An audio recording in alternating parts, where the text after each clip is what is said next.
আসসালামু আলাইকুম। আজকে পাঙ্গাস মাছের তেলেতে পাঙ্গাস মাছই আমি ভেজে নেব। দেখুন, মাটির চুলায় আমি বসে পড়েছি। লোহার কড়াইতে আমি পাঙ্গাস মাছের তেলগুলো দিয়ে দিয়েছি।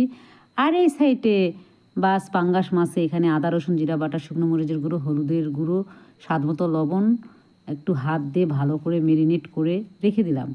রেখে দেওয়ার পরে এপাশে এসে হাত দিয়ে অনাগরত একটু নেড়ে চেড়ে নিচ্ছি, যাতে করে তেলগুলো ভেসে বের হয়ে যায়। আর এখন চাকাগুলো এখন ছেড়ে দেওয়ার পালা। বাস একটা একটা করে এখন আমি চাকাগুলো দিয়ে দিলাম। এখন দেখুন, আস্তে আস্তে এখন এটাকে ভেজে নিতে হবে। অসাধারণ একটি বুদ্ধি, তাই না? আপনাদের যদি এরকম বুদ্ধি না থাকে, অবশ্যই এই ভিডিওটি দেখে আপনারা রান্না করে নিতে পারবেন। আর যারা রান্না করেন একটু কমেন্টে জানিয়ে দিন।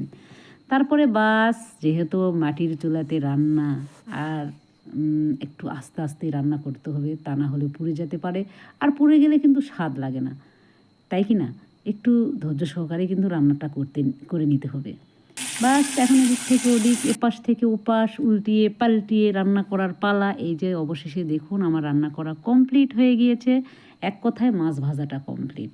এখন আমি একটা একটা করে উঠিয়ে নিলাম, তারপরে কতগুলো তেল, অসাধারণ হয়েছে, তাই না? ধন্যবাদ। আজকের ভিডিও এতটুকুই। আল্লাহ হাফেজ।